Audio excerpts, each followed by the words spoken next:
But in our little book here, we have a warning on it that it's sort of like a cosmetic warning on a prescription drug or something. This presentation may prove damaging to the comfort of closely held presuppositions. And we don't try to play favorites. We'll have something in this briefing to offend everybody. So we'll do what we can there. And so our ministry has really based on two discoveries. And these discoveries you should not take because I assert them. I want you to challenge them in your own study. The discovery is that these 66 books that we glibly call the Bible, even though they were penned by over 40 different guys who didn't even know each other, and yet, despite that, there's 66 books, over 40 authors, and this was gathered over a period of about 2,000 years. Now, the significant discovery that comes out of this is that there are two discoveries. The first is that these 66 books, penned by over 40 different guys over several thousand years, is an integrated message system. I'm using that as a technical term. I'm not saying that there's a theme in the Old Testament fulfilled in the New. No, much more than that. The thing you need to discover is that every number, every place name, every detail in those 66 books is there by deliberate design. And that's something you need to discover for yourself, because if once you discover that, it changes your perspective in regarding the integrity of the whole, not just in broad brush sense, in a very detailed way. When you discover that, you stumble into a second discovery about that the origin of that package had to originate from outside our time domain. It has supernatural origin, and you can prove that very simply by doing just what I said. So I want to challenge you with that and to dwell on that as we go. So one of the places we're going to go, now I know this is going to make some people nervous here, but just bear with me, are there hidden messages in the Bible? And that is mentioned several places. One way is in Proverbs 25:2. It's the glory of God to conceal a thing, and the duty or honor of kings to find them out. So I'm going to show you some of those things as an example. Let's start with the riddle. We all know who's the oldest man in the Bible. Anybody? Who's the oldest man in the Bible? Anybody? Methuselah. Good for you. He lived 969 years. And yet he died before his father. Does that bother you? He's the oldest man in the Bible, but he died before his father. See, everybody forgets who his father was. And so his father was Enoch, right? Now, Enoch's an interesting guy. We know quite a bit about Enoch, strangely enough. When he was 65 years old, something happened in his life which caused him from that day on to walk with God, whatever that means. Okay? What happened there? Something else you need to understand. The flood of Noah did not come as a surprise. The flood of Noah was preached on for 4 generations. And Enoch was told that as long as his newly born son is alive, the judgment of that flood would be withheld. And that's why he named him Methuselah.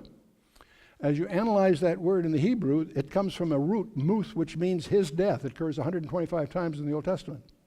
And the verb shalach, which means to send forth, to bring or sent forth.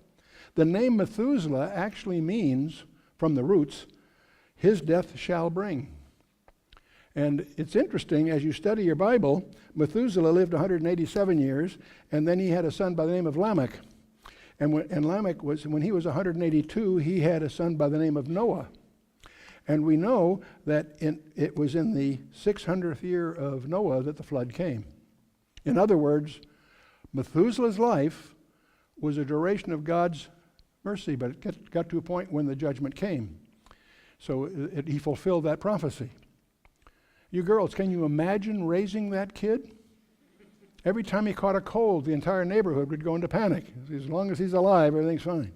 But when he died, the flood came. Now, what's interesting about this is, when you get to Genesis chapter 5, we tend to sort of skip over it. Genesis 1 and 2, the creation, that's great stuff. Genesis 3 is the seed plot for the whole Bible. Genesis 4, the murder, and so forth. And Genesis 6 on is the flood of Noah. Genesis 5 is one of those chapters you have a tendency to skip over. I mean, what is it? It's just a genealogy of 10 guys, okay? Adam, Seth, Enosh, Kenan, Mahalalel, Yared, Enoch, Methuselah, Lamech, and Noah. The problem with Genesis 5 is that it's not translated for you. Most of us are operating from an English translation. In this case, those names are transliterated. The meaning isn't there. It's an approximation of how they pronounced it. And so we don't know how to deal with it. See, what do names mean? My legal name is Charles. What does that mean? Nobody knows. It's been lost. People have different conjectures, but no one's quite sure. Many of us in this room probably have names that were just given to us by our parents because it appealed to them at the time. It doesn't necessarily carry significance. But in Hebrew, it's a whole other thing. Many of you may not realize that Hebrew is the only language that's sememic, not just phonetic. Most alphabets are phonetic. They lend insight as to how you pronounce a word. Hebrew is unique in that the original Hebrew, the Paleo-Hebrew, symbolized a concept, not just a sound, a meaning. The first letter was written sort of like an oxen's head. It represented strength or first. Aleph, that's what it originally meant. After the Babylonian captivity, Hebrew adopted a boxed form that we see today. It's lost its roots from its original Paleo-Hebrew. The Hebrew department of the University of Arizona pointed out to me that if they teach the kids the Paleo-Hebrew letters, which will remind them of the meaning of the letter, they can end up, that takes maybe an hour to learn, they can read about 80% of Hebrew, because Hebrew verbs especially, but Hebrew words are based on a 3-letter root. And if you know the alphabet, the meaning of the alphabet, you can know what the word will mean. The aleph there typically means first or strength, or leader, if you will. The second letter is bet, originally written like it is on the left. Today it's written a little differently, but that bet represented a house or home. And bet, that's what it means. It means house or family. Bethlehem, the house of bread. Bethel, the house of God. See, the letter itself carries meaning. It's a sememe, not just a phoneme. And so if you take an aleph and a bet together, that's the first or the leader of the house. Who's the leader of the house? That's their name for father, you see. Abba, father, okay? And if you take the letter he, which is a breath, like an open window or two arms reach up, the word he is a breath or spirit, if you will. If you put a he in the middle of the word, it represents the essence of that word. And if you take, it comes from hands lifted up, what have you. So it means behold or revealed or wind or spirit. Breeze, wind is a he. And so if you take the the aleph, and the beth, put the he right in the middle of it, that gives you the essence of the Father. You following me? What is the essence of the Father? It's the word is love. Ahab is the Hebrew word for love. See, the point I'm trying to get across is in the Hebrew, the letters themselves carry the meaning, not just the sound. And that's why if you understand that, you can generally infer the meaning of the word from the structure of the letters. And so now when remember Abram and Sarai, I should say, changed their name. When God changed the name, what he did was he added a he in the name. He inserted the Spirit of God in their lives, and Abram became Abraham and so forth. Well, let's get back to our little genealogy. Bear with me in Genesis 5. The first one is Adam, and that's pretty straightforward. Adamah means man, no problem there. So his son, Seth, means appointed. In this case, chapter 4, the earlier chapter in Genesis, Eve explains it. Eve said, "For God hath appointed me another seed instead of Abel, who came slew." So the name Seth means appointed. Okay, we're getting somewhere. The next one is Enosh, and that is a verb which means mortal, frail, or miserable, from the root anash, which is usually used of a wound or grief or something like that. Pretty tough handle to go through school with. He has a son by the name of Kenan. Not Canaan, as some of your Bibles have it, Kenan, because Balaam, in fact, does a pun on those names in Numbers. But the point is, that word can mean sorrow, dirge, or elder. That's another tough label to go through school with. You know, hey, sorrow, you're on our team. You know, it's a pretty tough name. So when he has a son, he says, enough of this. He named his son a mouthful, but a great name. He called his son Mahalalel.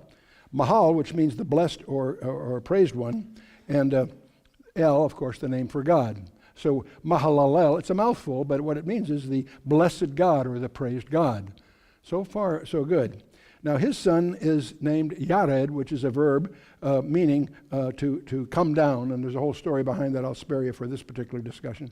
And he has a son by the name of Enoch, which we mentioned already, but what does the name Enoch mean? It turns out it's an academic term. It means commencements or teaching, if you will. And Enoch, of course, as I said before, had a son by the name of Methuselah, and of course that was his death shall bring, and that was the year when he dies is the year the flood came. We went through that. He has a son by the name of Lamech, and this is a case where the root is still available to us in our English.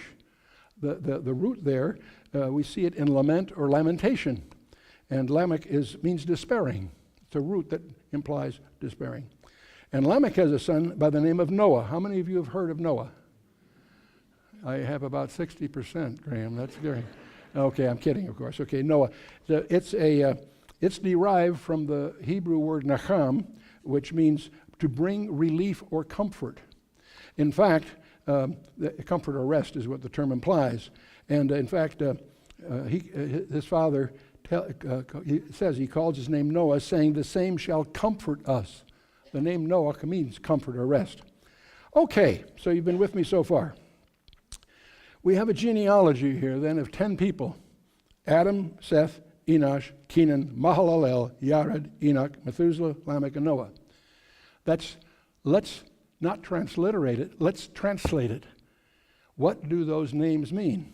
Well, Adam means man, Seth means appointed, Enosh means mortal, Kenan means sorrow, Mahalalel means the blessed God, Yared means shall come down, Enoch teaching, Methuselah his death shall bring, Lamech the despairing, and Noah comfort or rest. Man's appointed mortal sorrow.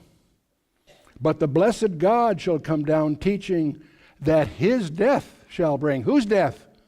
God's death. Man is appointed mortal sorrow, but the blessed God shall come down teaching that his death shall bring the despairing comfort or rest. Wow, every time I do this, I get goosebumps. Now, there's no way, this has several implications. There's no way you'll ever convince me that a group of Jewish rabbis conspired to hide a summary of the New Testament Christian gospel in a genealogy in the Torah? No way. This also tells you that God's plan for man was not a knee-jerk reaction to a surprise. He and the Son planned the redemption before the foundation of the earth. Ephesians 1:4 will confirm that to you, and there's other passages, of course. Breathtaking insight by paying attention to the text. I've studied the Bible for about 65 years, and all through those years, I often had to change my views as I learned more. But in summarizing all that, I was stunned to realize that every time I had to change my views about the text, it was always in the direction of taking it more seriously than before. As an information scientist, I've now learned that the key is precision. Be precise with words. You sometimes have to be even more precise than your translators were. You need to do a little bit of homework.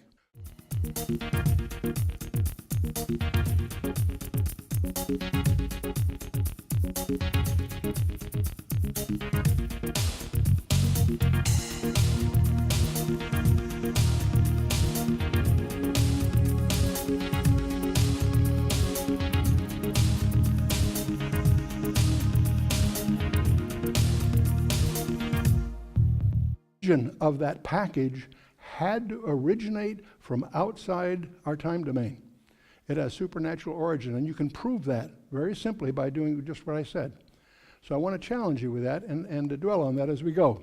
So one of the places we're going to go, now I know this is going to make some people nervous here, but just bear with me, are there hidden messages in the Bible? And that is the thing you need to discover is that every number, every place name, every detail in those 66 books is there by deliberate design. And that's something you need to discover for yourself, because if once you discover that, it changes your perspective in regarding the integrity of the whole, not just in broad brush sense, in a very detailed way. When you discover that, you stumble into a second discovery about that the origin of 66 books, over 40 authors, and this was gathered over a period of about 2,000 years. Now, the significant discovery that comes out of this is that there are two discoveries. The first is that these 66 books, penned by over 40 different guys over several thousand years, is an integrated message system. I'm using that as a technical term. I'm not saying that there's a theme in the Old Testament fulfilled in the New. No, much more than that.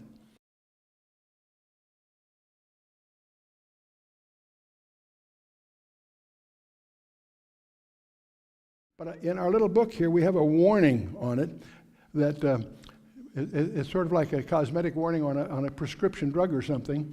This presentation may prove damaging to the comfort of closely held presuppositions.